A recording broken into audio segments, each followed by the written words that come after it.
सकती है। तो सनत कुमारों ने बड़ी प्यारी बात कही, कहा कि नारद जी आप पापी की बात छोड़ो, दुराचारी की बात छोड़ो, क्रोधी की बात छोड़ो, कुटिल कामी की बात छोड़ो। अगर भूत प्रेत भी भागवत जी का आश्रय ले ले तो उनका भी मोक्ष हो जाता है।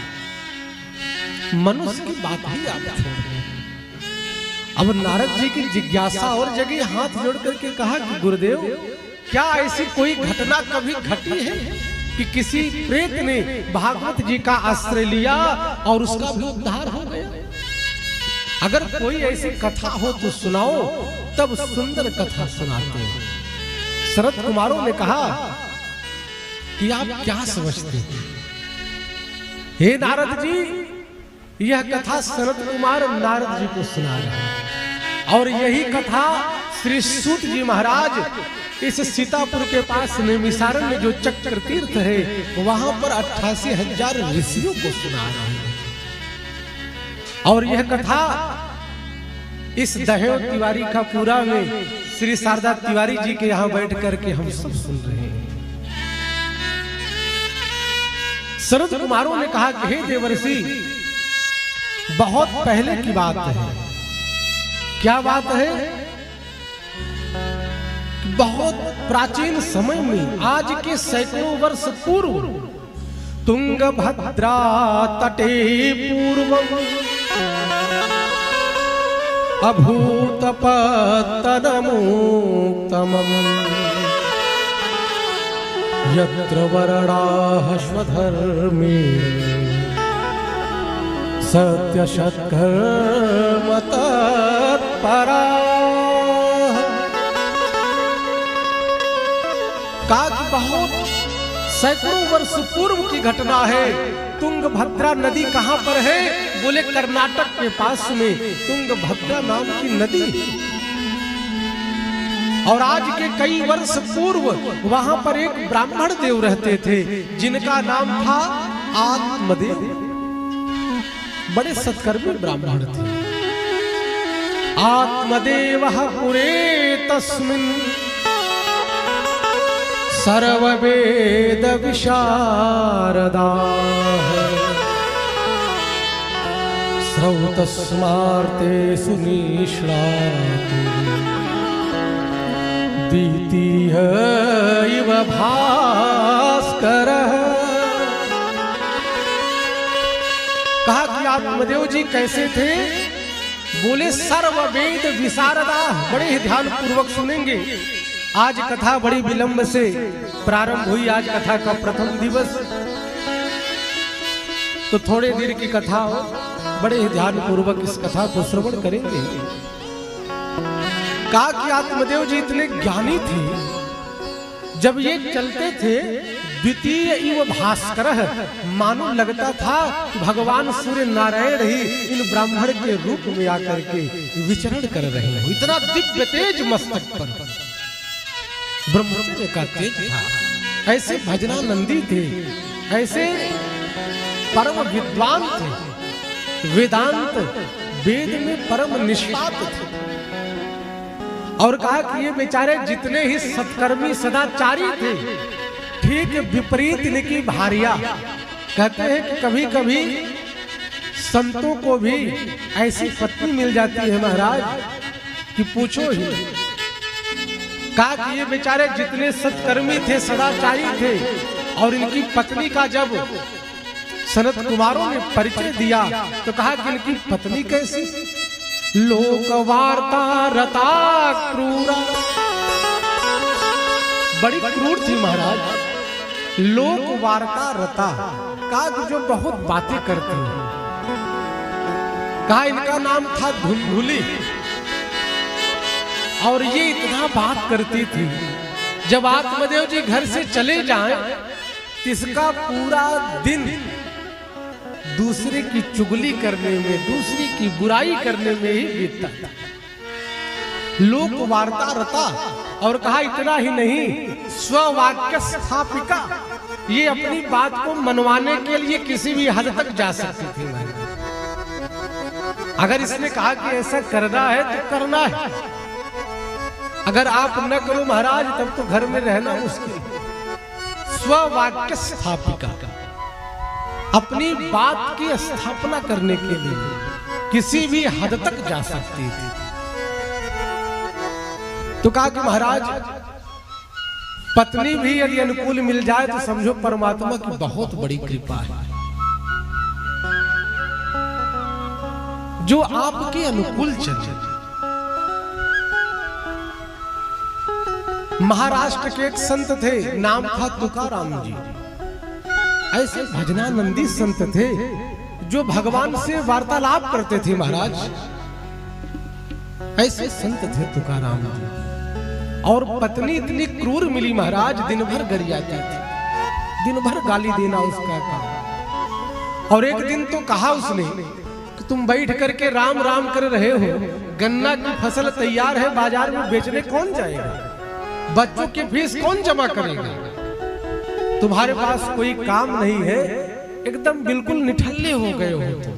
जब बहुत डांटा तो बेचारे खेत से गन्ना मजदूर लगा करके कटवाए, बैलगाड़ी पर लादे और बाजार जाकर के जब बेचने के लिए जा रहे थे, अब रास्ते में छोटे छोटे बच्चे, बाबा एक गन्ना मुझे भी, एक गन्ना मुझे भी। तो बेचारे गन्ना बांटते बांटते बाजार जब पहुंचे तो बैलगाड़ी खाली हो गई। अब जब गन्ने नहीं तो बाजार में बेचे क्या और द्रव्य क्या मिले। अब बेचारे भगवान से प्रार्थना करते हुए कि प्रभु सब कुछ अच्छा रखे। बैलगाड़ी घर आई, श्रीमती ने कहा कि पैसा। अब बेचारे शांति में बैठे हैं। कहा कि अब काहे की शांति में बैठे हो, पैसा दो, जाओ भजन करो तुम। अब बेचारे ने मुस्कुराते हुए कहा कि श्रीमती हे भाग्यवान, क्या बताऊं, ये छोटे छोटे बच्चे सब बाबा बाबा करते हुए ये गन्ना मुझे दे दो, सारा गन्ना तो समाप्त हो गया बाजार पहुंचते पहुंचते।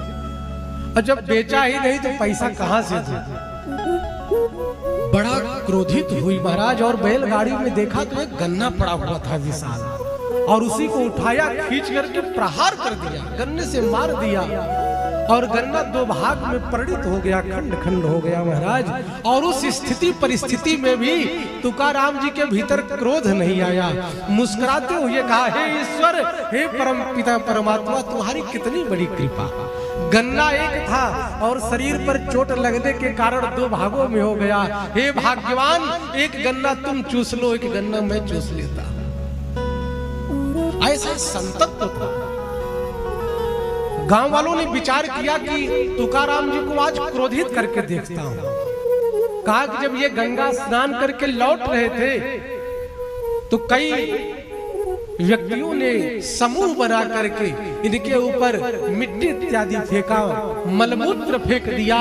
108 बार गए हैं, स्नान किया, और कहा कि प्रभु आपकी इतनी बड़ी कृपा कि जो मैं एक बार गंगा स्नान करता था, आज आपने इस अभागे को 108 बार स्नान करने का परम सौभाग्य दिया। फिर गांव के सारे व्यक्ति हाथ जोड़ करके इनसे प्रार्थना करते हैं कि आप तो परम संत हैं, मैं तो आपको ऐसे ही समझ रहा था, हे बाबा मेरे गलतियों को क्षमा करें।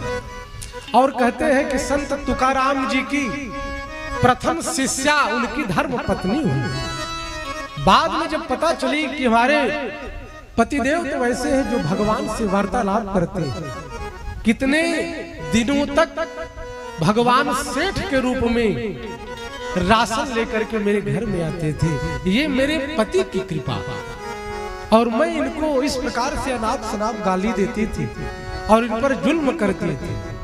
तो कहने का भाव, विषमता में भी समता देखा।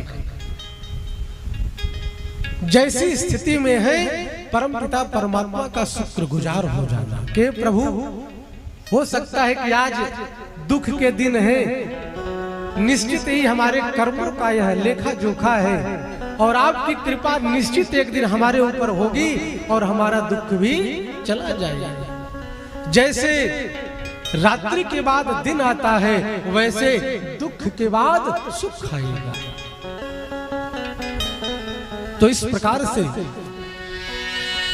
धुंधुली का परिचय दिया और कहा कि महाराज,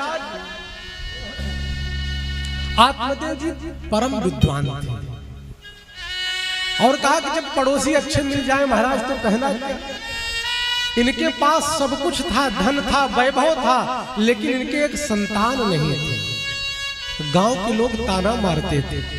कहा कि आज इस आत्मदेव का दर्शन कर लिया है, हो सकता है कि मेरा बनता काम बिगड़ जाए। लोग आत्मा राम जी का चेहरा नहीं देखना पसंद करते थे कि सुबह सुबह आत्मदेव जी का दर्शन हो जाए। आत्मदेव जी के मन में बड़ी ग्लानि हुई और ये मरने के लिए निकल गए। गांव वालों का ताना सुनते सुनते मन में ऐसी इच्छा जगी कि मर ही जाऊं तो अच्छा। तो नारद जी ने कहा कितने बड़े विद्वान थे, अगर संतान नहीं थी तो इस प्रकार से अपना धैर्य क्यों खो दिए। कहा उसका कारण था कि आत्मदेव जी जिस गाय को खरीद करके घर पे लाते थे वह दोबारा बाज हो जाती थी, और यहाँ तक जिस वृक्ष को अपने हाथों से लगा दे वह वृक्ष सूख जाता था। और यहाँ तक कहते हैं कि बाजार से जिस सब्जी को खरीद कर ले आते थे वह सब्जी शाम के समय बिल्कुल सूख जाती थी। तो आत्मदेव जी ने विचार किया कि मैं इतना बड़ा भागा हूं, इतना पापी हूं कि गाय भी आ जाती है तो वो बंधा हो जाती है, बाज हो जाती है, वृक्ष का बिरवा सूख जाता है, तो ऐसे जीवन को रखना ही क्या। मरने के लिए निकल गए और जब जंगल में गए तो विचार किया कि कैसे मरूं। इच्छा हुई कि फांसी लगा लूं। तो मन से आवाज आई कि फांसी लगाने के बाद जो इस गर्दन की नसें हैं, नाड़ियां हैं, जब इन नसों पर खिंचाव होता है तो व्यक्ति की बड़ी दुर्दांत मौत होती है। फिर सोचा कि इस सरोवर में कूद करके आत्महत्या कर लूं, तो कहा कि जो व्यक्ति डूबने लगता है बड़ी भयंकर मौत को प्राप्त करता है। इतना विचार करके रोने लगे और क्या देखा कि आगे से एक महात्मा आ रहे थे और सन्यासी को देखा, जा करके चरणों में लेट गए और हाथ जोड़ करके रोते हुए आत्मदेव जी ने कहा कि मेरे ऊपर कृपा करें, त्राहिमाम त्राहिमाम। उस सन्यासी ने आत्मदेव जी को ढाढ़स बधाया और पूछा, कथम रोदिस विप्रत्वम, हे ब्राह्मण देव आप इतना रुदन क्यों कर रहे हैं। कथम रोदिस विप्रत्वम काते चिंता बलियसी, ऐसी कौन सी चिंता है, ऐसा कौन सा कष्ट है, ऐसा कौन सा दुख है जो आप इतना रुदन कर रहे हैं। तब आत्मदेव जी ने अपनी पूरी व्यथा सुना दी। तो यहाँ पर उस सन्यासी ने कहा कि हे आत्मदेव जी, ऐसा नहीं है कि जिसको पुत्र है वो सुखी हो। कहा कि पुत्र ही सुख प्रदान करे, कहा कि ये तो अपवाद है। कितने ऐसे पुत्र हैं जो अपने माता पिता को वृद्धाश्रम भेज देते हैं महाराज। कितने ऐसे पुत्र हैं जो अपने माता पिता को मारते हैं, गाली देते हैं। तो सन्यासी ने बहुत समझाया, कहा कि हे ब्राह्मण देव, विवेकेन भवेत किम में, आप विवेक से काम लो, और विवेक से काम लोगे भगवान को अपना पुत्र मान लो। मान लो पुत्र यदि सुपुत्र हो गया तब तो अच्छा है, और कहीं पुत्र कुपुत्र हो गया, आज पुत्र के लिए रो रहे हो, कल पुत्र को यदि प्राप्त करके पुत्र कुपुत्र हो गया तो पूरा जीवन रोगे। तो हे ब्राह्मण देव, आप विवेक पूर्ण अपने मन मस्तिष्क को भगवान में लगाएं। तब यहाँ पर आत्मदेव नाम के ब्राह्मण ने कहा कि हे महात्मन, आप क्या समझेंगे कि गृहस्थों का सुख क्या है, कि गृहस्थी व्यक्ति चाहे जितना थका हारा हो और जब घर पहुंचता है और उसके नाती पोता बाबा बाबा कह करके उसके पास आते हैं, उसकी सारी पीड़ा नष्ट हो जाती है। और हे गुरुदेव आप मेरे ऊपर कृपा करें। महात्मा ने ध्यान लगा करके देखा तो कहा कि हे ब्राह्मण देव, सप्त जन्मावधि पुत्रो नई वचन वच, एक जन्म की बात छोड़ो 7 जन्मों तक आपको पुत्र की प्राप्ति नहीं होगी। अब तो ब्राह्मण देव बेचारे और रुदन करने लगे। कहा कि गुरुदेव जो व्यक्ति मेरे 7 जन्मों की संस्मरण करके मुझे बता सकता है, जो मेरा 7 जन्म देख सकता है, निश्चित ही उसकी कृपा से मुझे पुत्र भी मिल सकता है। और जब ब्राह्मण देव ने बहुत प्रार्थना की तो उस महात्मा ने एक फल दिया। कहा ये फल ले जा करके अपनी पत्नी को खिला देना। फल लेकर के आए, बड़े प्रसन्न थे और अपनी पत्नी को बुलाया और कहा कि देवी हे भाग्यवान, यह ऋषि का प्रताप है, एक महात्मा ने यह फल दिया और आप जल्दी इस फल को ग्रहण कर ले, सुंदर पुत्र पैदा होगा। तो धुंधुली ने कहा कि ठीक है आप जाएं, मैं खा लूंगी। अब आत्मदेव जी चले आए और पत्नी उस फल को लेकर के अफसोस में बैठे थे। एक सहेली आई, पड़ोसन आई और उसने कहा कि आप बहुत चिंतित हैं। कहा कि मैं क्या बताऊं, मेरे पति इतने भोले भाले हैं, किसी संत ने इन्हें एक फल दिया। अब आप बताओ कि फल को खाने से कभी किसी को पुत्र पैदा हुआ? तो उस सहेली ने कहा कि देखो ये फल है और फल तो वैसे भी शरीर में स्वास्थ्य वर्धक है। अगर मान लो पुत्र नहीं भी पैदा हुआ तो फल खाने से कोई साइड इफेक्ट नहीं, ये तो आपको लाभ ही देगा। और फिर कहती है कि फल भक्षेण गर्भस्यात् गर्भेणो दरवृद्धिता स्वल्प भक्षम ततो शक्ति गृह कार्यम कथम भवे। धुंधुली ने कहा कि सखी, मैंने सुना है कि जब पेट में बच्चा आता है तो यह उदर बड़ा हो जाता है, पेट बढ़ जाता है, और जब स्त्री का पेट बढ़ जाता है तो उसकी सुंदरता नष्ट हो जाती है। गर्भेणोदर वृद्धिता। तो इस फल को खाने में बड़ा रिस्क है, मैं फल नहीं खाऊंगी। और फिर कहती है कि मैंने सुना है कि सुखदेव जी 12 साल तक गर्भ में रहे, कहीं यह बच्चा मेरे पेट में उल्टा टेढ़ा हो गया तो मुझे भी मरना हो जाए, तदा में मरणम भवे। तो इस प्रकार से एवं कुतर्क योगे ने इतना कुतर्क किया। कहा कि मान लो इस फल को मैंने खा लिया और मेरा पेट बढ़ गया और प्रसव के समय मेरी ननद आ करके सारा सामान उठा ले जाए, ननांदा संघरे तदा। तो इस कुतर्क के कारण उसने फल को खाया नहीं। सहेली चली गई और छोटी बहन आती है और कहा कि दीदी क्या बात है, सारी बात बताई। तो कहा कि तुम काहे को चिंता करती हो, भगवान भी ऐसे हैं, जिसके पास खाने वाला है उसके पास 2 वक्त की रोटी नहीं, और जिसके पास खाने वाला नहीं, कहा कि महाराज उसके यहाँ धन की कोई कमी नहीं, और मेरे यहाँ तो 7 पुत्र हैं और मैं फिर गर्भ से हूँ, और आप तो जानती हैं कि मेरे घर में बड़ी दरिद्रता है, तो आप मेरे पति को कुछ धन दे देना, मैं अपना पुत्र आपको प्रदान कर दूंगी। यह शर्त मंजूर हुआ और उस फल के प्रभाव को देखने के लिए जो आत्मदेव जी के खूंटे पर गौ माता बधी थी उसको खिला दिया। समय बीता और उसकी बहन ने अपना पुत्र दिया। आत्मदेव जी के यहाँ बड़ी बधाई हुई, गांव वाले मिलजुल करके आए, कहा कि देखो आत्मदेव जी का भाग्योदय हो गया, इनके घर भी सुंदर पुत्र पैदा हुआ।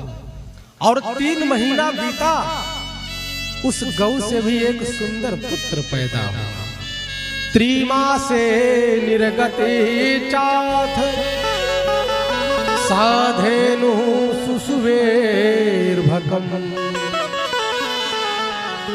सर्वांग सुंदरम दिव्यम निर्मलम कनक प्रभम। अभी अपने पुत्र का जन्मोत्सव बड़े धूमधाम से मनाया है आत्मदेव जी ने। 3 महीना बीता और उस गौ से एक सुंदर पुत्र पैदा हुआ। सर्वांग सुंदरम दिव्यम, वह पुत्र शरीर पूरा मनुष्याकृति और उसके कान गौ माता के सदृश, बिल्कुल स्वर्ण जैसी कांति। निर्मलम कनक प्रभम, कनक का अर्थ सुवर्ण सोना। और कहा कि समय बीता, नामकरण का समय आया, दोनों बच्चे बड़े होने लगे। तो आत्मदेव जी ने कहा कि मेरा नाम आत्मदेव, बच्चे का नाम परमात्मदेव। तो धुंधुली खड़ी हो गई, कहा कि 9 महीने तक तो मैंने पेट में रखा, इसका नाम मैं रखूंगी। तो आत्मदेव जी ने कहा कि धुंधुली, तेरा जो शब्द है, न तो तेरा धुंधु अच्छा है, न तो तेरा ली अच्छा है, दोनों बेकार है। तो धुंधुली ने कहा कि ली मेरा भले ही गड़बड़ हो, लेकिन मेरा धुंधु अच्छा है। धुंध का अर्थ कुहरा। तो कहा कि मेरा नाम धुंधुली, मेरे पुत्र का नाम धुंधकारी। और गौ माता से जो पुत्र पैदा हुआ उसका नाम गोकर्ण रखा। और दोनों बच्चे धीरे धीरे बड़े होने लगे। और दोनों में अंतर क्या, एक कुख्यात हुआ, एक विख्यात हुआ महाराज। धुंधकारी बहुत बड़ा डकैत हुआ महाराज। और गोकर्ण जी महान विद्वान हुए। गोकर्णो पंडितो ज्ञानी धुंधकारी महान खलः। और इस प्रकार से कहते हैं कि धुंधकारी बचपन से ही बड़ा उद्यमी था और धीरे धीरे इसकी आदत बिगड़ती गई, मदिरा पान करने लगा। घर की सारी वस्तुओं को बाजार में ले जाकर के बेचने लगा। एक दिन की बात, आत्मदेव जी को बड़ी ग्लानि हुई। आत्मदेव जी को बहुत पीटा। धुंधकारी ने कहा कि मैं अभी भी कहता हूँ पिताजी, यदि किसी स्थान पर आपने धन को गाड़ के रखा हो तो मुझे बता दो। और आत्मदेव जी की जब पिटाई की, आत्मदेव जी एक समय अपने पुत्र नहीं था उस महात्मा से रुदन कर रहे थे, और आज पुत्र है तब भी रो रहे हैं। आत्मदेव जी ने बड़ा रुदन किया। सप्ताह बीत गया, भोजन नहीं किया। गौ माता से जो प्रकट हुआ पुत्र था, गोकर्ण जी आए, कहा कि पिताजी मैं देख रहा हूँ आप काफी दिनों से बहुत परेशान हैं, चिंतित हैं। तो आत्मदेव जी ने कहा कि बेटा मैं क्या बताऊं, मेरे मन में इतना वैराग्य नहीं कि मैं जंगल चला जाऊं। और इस मेरे घर मंदिर जैसा मेरा घर था, मेरा आंगन था, और जगह जगह पर मदिरा की बोतलें पड़ी हुई हैं। मंदिर जैसे मेरे घर को उस दुष्ट ने बर्बाद कर दिया। क्या करूं, उसकी वजह से घर में रह नहीं सकता। मन में इतना प्रबल वैराग्य नहीं कि मैं वन में चला जाऊं। तो कहते हैं यहाँ पर गोकर्ण जी महाराज ने गोकर्ण गीता का ज्ञान दिया। गोकर्ण गीता का ज्ञान दिया। कहा कि पिताजी आप यह बताएं, अगर वन में जाने से भगवान किसी को मिलते तो सियार का जन्म कहाँ होता है? वन में होता है। सिंह कहाँ रहते हैं? वन में रहते हैं। अगर किसी को वन में जाने से भगवान मिलते तो पहले इनको मिलना चाहिए था। तो कहने का भाव, वन में जाने से भगवान नहीं मिलने वाले।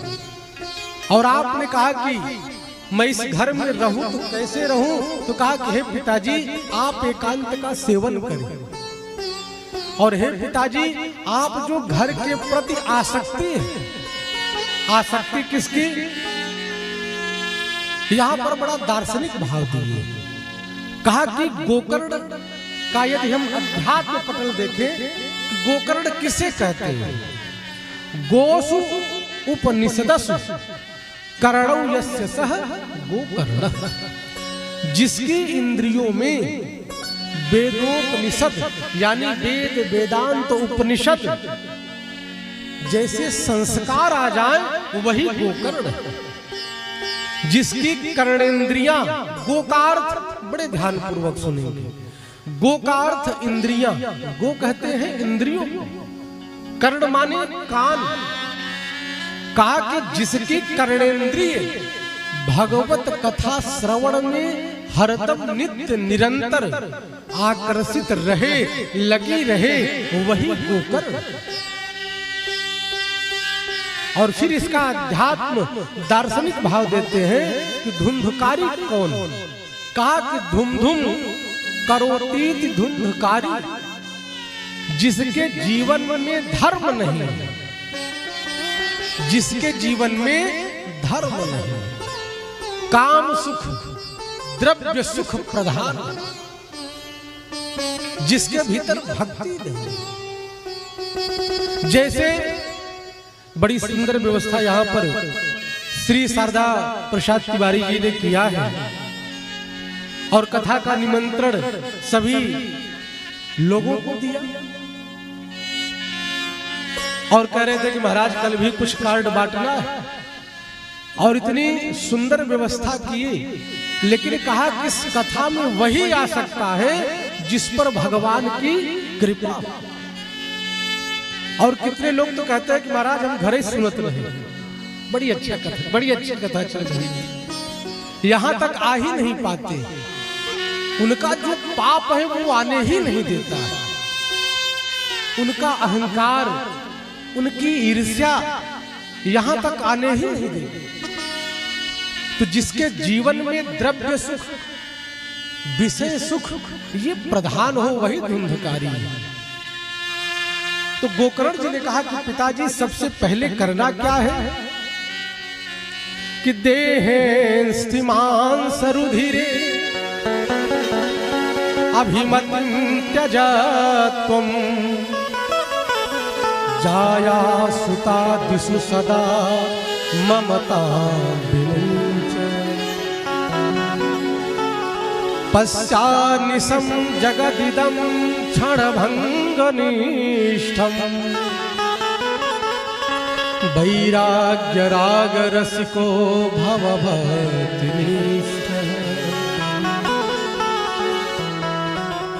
बड़ी प्यारी बात कहते हैं गोकर्ण जी ने कहा कि पिताजी देहे स्थिमान सुरुधिरे अभिमतिं त्यजत, जिस शरीर में हाड़ मांस मेद मज्जा रुधिर भरा हुआ है।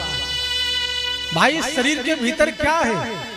अभी इस शरीर की जो ऊपर की सतह है, परत है, वह हट जाए महाराज तो भीतर का वह द्रव्य दिखने लगता है, चमड़ी दिखने लगती है, जो देखने में बड़ी बुरी लगती है, भयावह लगती है।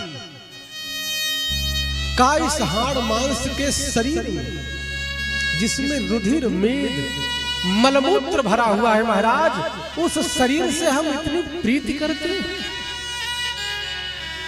कि यह शरीर मेरा है। कहा कि हे पिताजी यह शरीर मेरा है तो मेरे हाथ टूट जाते हैं, मैं अपने हाथ को सही क्यों नहीं कर पाता? मेरे पांव टूट जाते हैं, मैं अपने पांव को सही क्यों नहीं कर पाता? मेरे शरीर में भयानक रोग हो जाए, कैंसर हो जाता है, हम ठीक क्यों नहीं कर पाते? कहा कि पिताजी इसका मतलब यह शरीर भी हमारा नहीं है। शरीर की तीन गति, जला दोगे तो राख हो जाएगा, और गाड़ दोगे जमीन में तो कहा कि महाराज छोटे छोटे कीट जो होते हैं वो खा जाएंगे, चल जाएंगे, मिट्टी बन जाएगी। और फेंक दोगे तो बड़े बड़े जो पक्षी हैं, कौवे, चील इत्यादि वो खा जाएंगे। इसकी तीन ही गति है। और कहा कि पिताजी जब यह शरीर ही नहीं हमारा तो जाया सुता दिस सदा ममता विमुंच, यह पत्नी मेरी, यह बच्चे मेरा, इसमें जो हमारी अनुरक्ति है यह ठीक नहीं। बड़ी प्यारी बात कहती है। कहा कि पिताजी धन कमाना यह हमारा परम दायित्व है, कर्तव्य है, जिम्मेदारी है कि हम घर परिवार में है, गृहस्थी में है तो खूब धन कमाएं, घर परिवार की सेवा हो, बच्चों को सुंदर शिक्षा मिले, घर में रहे, घर की देखभाल करे। लेकिन जैसे कीचड़ से ही जन्म लेता है कमल और उस कीचड़ से ऊपर हो जाता है, उसी प्रकार घर में रहे, परिवार में रहे, सब कुछ करें, अपने कर्तव्य को ठीक प्रकार से करें, जिससे हम कायर नहीं कहलाए, कर्तव्यनिष्ठ हो, जिम्मेदारी से अपना दायित्व निभाएं, गृहस्थ धर्म का निर्वाह करें। लेकिन उसमें हमारी इतनी प्रीति हो जाए कि नहीं हम इनके बिना रह नहीं सकते। कहा कि यह प्रीति ठीक नहीं है, सदा ममताम विमुंच, जो इतनी ममता हो जाती है। और इस प्रकार से गोकर्ण जी महाराज ने जब ज्ञान दिया, उपदेश दिया, वैराग्य जगा और एकांत में रह करके आत्मदेव जी ने भागवत जी के 10वें स्कंध का पाठ करते हुए मोक्ष को प्राप्त कर लिया। और एक दिन धुंधकारी ने अपनी माँ से कहा कि माँ पिताजी तो चले गए, अगर तेरे पास कोई गहना हो, कोई स्वर्णाभूषण हो तो ला करके मुझे दे दे। और माँ ने जब मना किया तो आज धुंधकारी ने अपनी माँ को बहुत पीटा और इस पीड़ा से उसकी माँ ने कुएं में कूद करके अपनी जान दे दी, आत्महत्या कर लिया। और जब घर में माता पिता दोनों नहीं रहे, अब तो धुंधकारी बहुत प्रसन्न हुआ, 5-5 वेश्याओं को ले आकर के घर में रहने लगा। तेन वेश्या कुसंगेन पित्रम वित्तम तुनासितम। और इस प्रकार से घर की सारी संपत्ति उन वेश्याओं पर लुटाता रहा और कहा कि महाराज यह वेश्याएं तभी तक रहेंगी जब तक आपके पास धन है। और इसीलिए कहते हैं दुष्ट स्त्रियों का कभी विश्वास नहीं करना चाहिए। स्त्री नाम नैव तु विश्वासो दुष्टा नाम कारयेत बुधः। और कहा कि दुष्ट स्त्रियों का जिसने भी विश्वास किया वह ठगा गया, वह मारा गया। और इस प्रकार से वेश्याओं ने कहा कि हे गोकर धुंधकारी, अब तेरे घर की सारी संपत्ति नष्ट हो गई, अब मैं यहाँ रहने वाली नहीं हूँ। और आज धुंधकारी ने एक राजा जी के यहाँ जाकर के डकैती डाली, बहुत सारा धन ला करके वेश्याओं को दे दिया। वेश्याओं ने रात्रि में विचार किया कि यदि राजा को पता चल गया इस दुष्ट के साथ हम सब भी मारी जाएंगे। तो वेश्याओं ने क्या किया, सोते हुए धुंधकारी के गले में रस्सी खींच करके मारने का प्रयास किया। और जब यह नहीं मरा तो कहते हैं कि तप्तांगार समूहाश्च तन्मुखे ही विचिक्षिपु। अग्नि के जलते हुए अंगारे को इसके मुख पर रख करके बड़ी दुर्दांत मौत को प्राप्त हुआ। वेश्याओं ने मार दिया, मार करके उसी जमीन में गाड़ दिया, सारा धन लेकर के वहां से चली गई।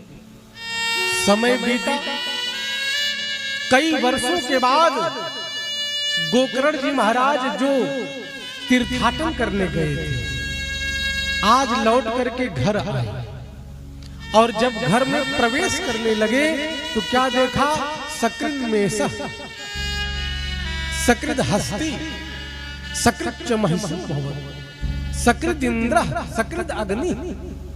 कभी अग्नि लग जाए, कोई भेड़ के रूप में खड़ा हो जाए, कोई भैंस के रूप में खड़ा हो जाए, हाथ में जल लिया, अभिमंत्रित करते हुए छिड़काव किया, तो उससे क्या हुआ, उस अभिमंत्रित जल के छिड़काव से धुंधुकारी हाथ जोड़ करके खड़ा हो गया। कहा कि भैया अहम भ्राता त्वदीयोऽस्मि धुंधुकारीति नामतः। मैं आपका भाई धुंधुकारी हूं, और हे भैया जिसका भाई इतना विद्वान हो, मैं प्रेत योनि में पड़ा हुआ। तो यहाँ पर गोकर्ण जी ने कहा कि भाई मुझे पता तो चला कि वेश्याओं ने तुझे मार दिया, मैं गया में जाकर के पिंडदान किया, लेकिन बड़ा आश्चर्य ये कि अभी भी तुम प्रेत योनि में भटक रहे हो। तो इसका मतलब हम गया जी जाते हैं जिस उद्देश्य से हमारे पूर्वज हमारे पितर तर जाएं, तो कहा कि इसकी कोई गारंटी नहीं है कि हमारे गया जी जाने में और हम जिसके निमित्त गए हैं उसका मोक्ष हो गया। तो यहां पर वह प्रेत कहता है कि हे गोकर्ण जी, गया श्राद्ध सतेनापि मुक्तिरमे न भविष्यति। आप गया जी में 100 बार जाकर के 100 बार पिंडदान करें, लेकिन मेरी मुक्ति नहीं हो सकती। मैं साधारण प्रेत नहीं हूं, हे भैया मैं ब्रह्म राक्षस हूं।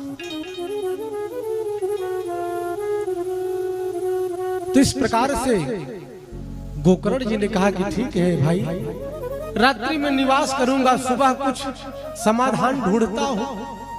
रात्रि में घर में निवास किया और सुबह संध्या वंदन किया, और जब भगवान सूर्य नारायण को अर्घ दे रहे थे तो सूर्य से प्रश्न किया कि हे प्रभु, जो व्यक्ति प्रेत बन जाए, ब्रह्म राक्षस बन जाए, उसकी मुक्ति कैसे हो?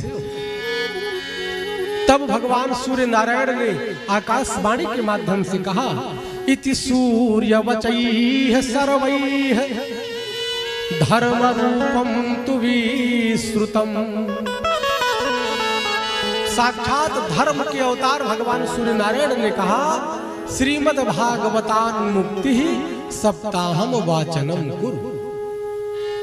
आप साप्ताहिक भागवत की कथा कराइए। और इस प्रकार से गोकर्ण जी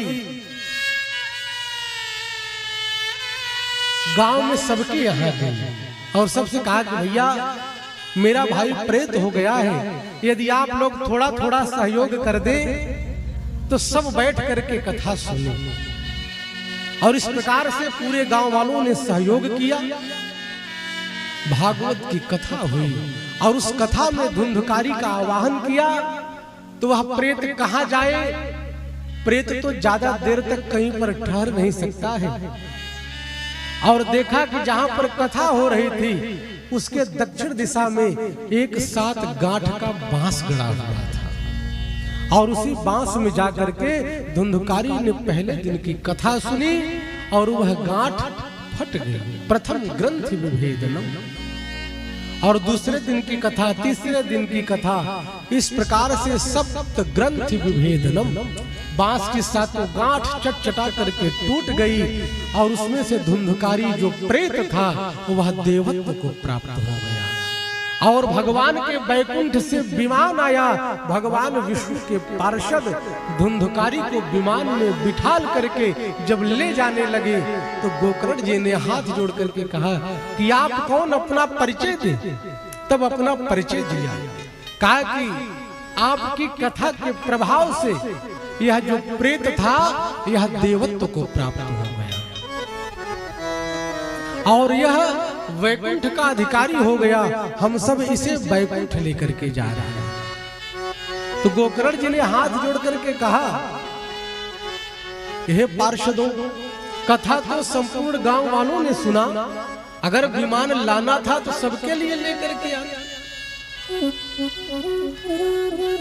तब भगवान विष्णु के पार्षदों ने कहा श्रवणस्य विभेदेन फलभेदोत्र संस्तुति।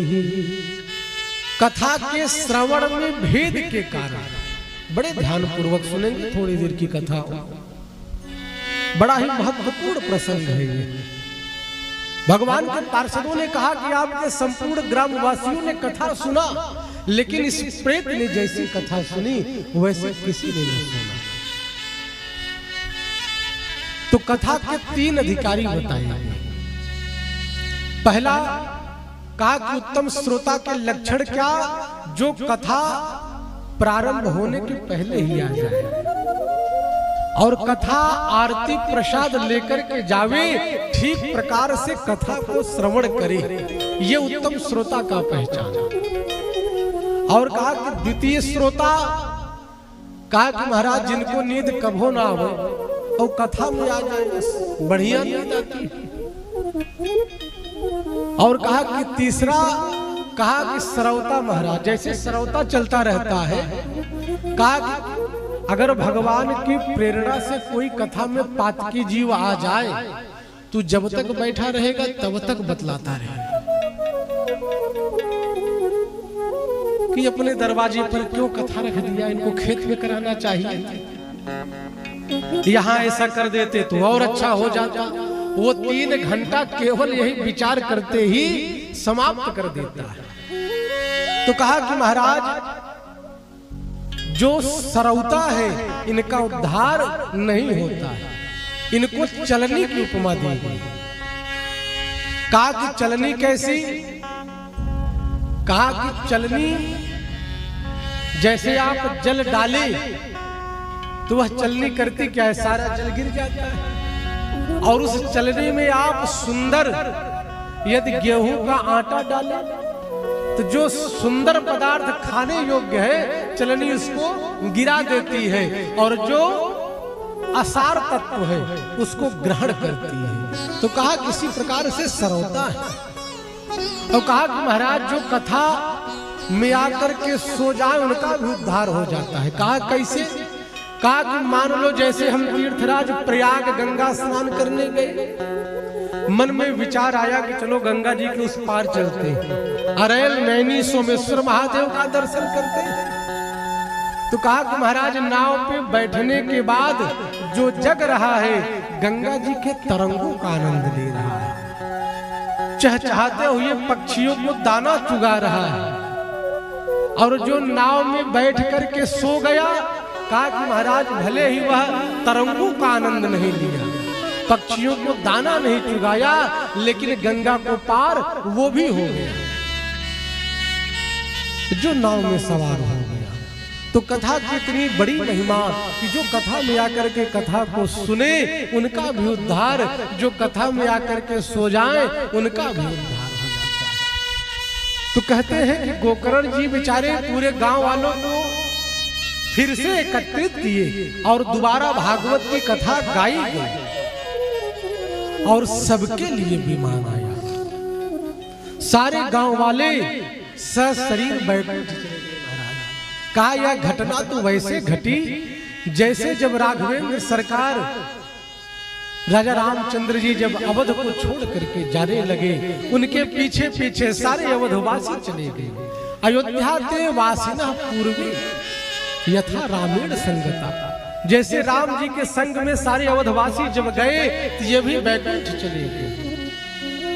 और जैसे भगवान कृष्ण की कृपा से ग्वाल बालों को भी बैकुंठ मिला। गोलोकम योग दुर्लभम, जो गोलोक धाम सबके लिए बड़ा दुर्लभ है, भगवान कृष्ण की कृपा से उन भक्तों को मिला जो भगवान के समीप में आए, जो भगवान का संग किए। तो उसी प्रकार आत्मदेव जी की कृपा से, कथा के प्रभाव से सबके लिए विमान आया। और इसके बाद बड़ी सुंदर बात कहते हैं, कहा कि यह कथा किन महीनों में सुने, तो कहा कि पौष मास को छोड़ करके पहले चैत्र मास में भी यह कथा वर्जित थी। क्योंकि चैत्र मास में 15 दिन का पितृपक्ष लगता है, 15 दिन में जिसमें नवरात्रि इत्यादि आती है। लेकिन बाद में संतों ने जब राजा रामचंद्र जी का चैत्र नवमी में जन्म हुआ, इनका प्राकट्य हुआ, प्रादुर्भाव हुआ, तब से चैत्र मास भी परम पावन पवित्र हो गया। और यह कथा जो हम सब इस तिवारी का पूरा दहयो में यह कथा सुन रहे हैं, यह कथा बहुत ही सुंदर महीने में इस कथा का श्रवण लाभ हम सबको मिल रहा है। यह कार्तिक मास प्रभु को बड़ा प्यारा है। अयोध्या के जितने भी संत महंत है, आश्रमधारी है, यह एक महीना अयोध्या को छोड़ करके कहीं नहीं जाते। एक महीने तक मेला चलता है अयोध्या में। और इस कार्तिक मास को दामोदर मास कहा जाता है। इसी कार्तिक मास में माता यशोदा ने भगवान बालकृष्ण को ऊखल से बांध दिया था। बड़ा ही परम पावन पवित्र यह मास है कार्तिक मास। कार्तिक मास की इतनी मान्यता है, यदि कोई भी माताएं उनके मन की जो भी कामना हो, जिसके पास घर ना हो, जिसके पास पुत्र ना हो, जिसके पास धन ना हो, जिसका स्वास्थ्य ठीक नहीं रहता है, यदि कार्तिक मास में ब्रह्म मुहूर्त में उठ करके सुबह स्नान करे और एक महीना तुलसी माता को दीपक जलाए, सुबह सूर्योदय से पहले और शाम को सूर्यास्त के समय तुलसी को दीप दान करें। केवल इतना करने मात्र से माता तुलसी की कृपा से उनका मनोरथ पूर्ण हो जाता है, उनके स्वास्थ्य में वृद्धि होती है। सब कुछ देने वाला यह कार्तिक मास है। और इस परम पवित्र कार्तिक मास में, और वो भी इस कार्तिक मास का जो आज का यह दिन है, यह परम पवित्र है। बड़े ही सुंदर मुहूर्त में यह कथा हो रही है। और कहते हैं कि कथा सुनने का नियम क्या? तो कहा कि कथा सुनने का नियम है घृत पानम। अगर हो सके तो 7 दिन तक घी पी करके कथा सुनो। तो नारद जी ने कहा कि हे शरद कुमार, हे बड़े भैया, भोजन तो किसी को पच नहीं रहा, तो घी पी करके 7 दिन तक कथा कौन सुनेगा? तो कहा कि यदि घी पी करके कथा न सुने तो पयः पानम, दूध पी करके 7 दिन तक कथा सुनो। और कहा कि महाराज अगर दूधो न पचे तब? तो कहा कि नियम बना लो, एक समय फलाहार और एक समय फूलाहार। शाम को खूब दाल चावल रोटी सब्जी खाओ, सुबह फलाहार कर, जिससे आलस्य प्रमाद न हो। और किसी ने कहा कि महाराज फलाहार से पेटे नहीं भरता। तो कहा कि भैया तुम 4 बार खाओ लेकिन कथा सुनो। बड़ा सुगम मार्ग शरद कुमारों ने बताया। न उपवासो वरह प्रोक्तम कथा विघ्न करो यदि। कहा कि कथा जैसी सुगम पड़े, आपको विघ्न बाधा ना आए, 4 टाइम खाओ लेकिन कथा सुनो। उपवास की कोई भी बाउंडेशन बंधन नहीं। न उपवासो वरह प्रोक्तम, और कथा सुनो। और कहा कि कथा को नियम पूर्वक कैसे सुने? कहा कि कथा का नियम है ब्रह्मचर्य होकर के कथा सुने और 7 दिन तक पत्रावल्याम भोजनम, पत्तल पर भोजन करें। लिखा तो है कि भूमि पर शयन करे। कहा कि महाराज भूमि पर शयन न कर पाए तो कहा कि जो लकड़ी का बना हुआ तख्ता इत्यादि है, इन उपकरणों का सहारा लेकर के खाट को स्पर्श न करे, तख्ते पर 7 दिन तक कथा को सुने और पत्तल पर भोजन करे। और कहा कि महाराज पत्तल पर भोजन न कर पाए तब? कहा कि भगवान ने अगर धन दिया है तो सुंदर भेदोत्र संस्तुति, कथा के श्रवण में भेद के कारण बड़े ध्यान पूर्वक सुनेंगे। थोड़ी देर की कथा हो, बड़ा ही महत्वपूर्ण प्रसंग है ये। भगवान के पार्षदों ने कहा कि आपके संपूर्ण ग्रामवासियों ने कथा सुना, लेकिन इस प्रेत ने जैसी कथा सुनी वैसे किसी ने नहीं सुना। तो कथा के 3 अधिकारी बताए। पहला कहा कि उत्तम श्रोता के लक्षण क्या, जो कथा प्रारंभ होने के पहले ही आ जाए और कथा आरती प्रसाद लेकर के जावे, ठीक प्रकार से कथा को श्रवण करे, ये उत्तम श्रोता का पहचान। और कहा कि द्वितीय श्रोता, कहा कि महाराज जिनको नींद कभो ना आवे और कथा में आ जाए बढ़िया नींद आती। और कहा कि तीसरा, कहा कि श्रोता महाराज, जैसे श्रोता चलता रहता है, कहा कि अगर भगवान की प्रेरणा से कोई कथा में पातकी जीव आ जाए तो जब तक बैठा रहेगा तब तक बतलाता रहेगा कि अपने दरवाजे पर क्यों कथा रख दिया, इनको खेत में कराना चाहिए, यहाँ ऐसा कर देते तो और अच्छा हो जाता। वो 3 घंटा केवल यही विचार करते ही समाप्त कर देता है। तो कहा कि महाराज जो सरौता है इनका उद्धार नहीं होता है, इनको चलनी की उपमा दी गई। कहा कि चलनी कैसी, कहा कि चलनी जैसे आप जल डाले तो वह चलनी करती क्या है, सारा जल गिर जाता है। और उस चलनी में आप सुंदर यदि गेहूं का आटा डाले तो जो सुंदर पदार्थ खाने योग्य है चलनी उसको गिरा देती है, और जो असार तत्व है उसको ग्रहण करती है। तो कहा किसी प्रकार से सरौता है।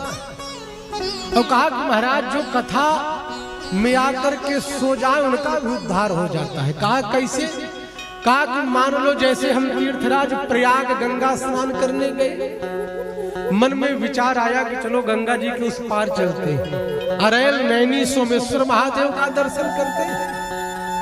तो कहा कि महाराज नाव पे बैठने के बाद जो जग रहा है गंगा जी के तरंगों का आनंद ले रहा है, चहचहाते हुए पक्षियों को दाना चुगा रहा है।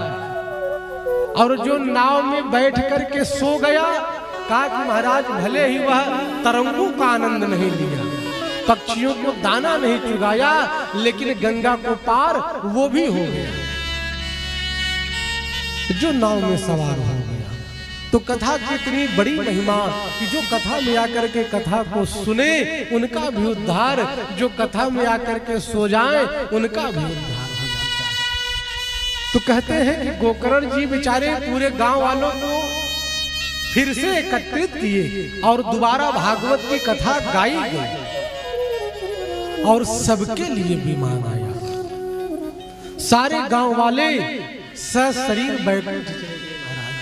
कहा यह घटना तो वैसे घटी जैसे जब राघवेंद्र सरकार राजा रामचंद्र जी जब अवध को छोड़ करके जाने लगे, उनके पीछे पीछे सारे अवधवासी चले गए।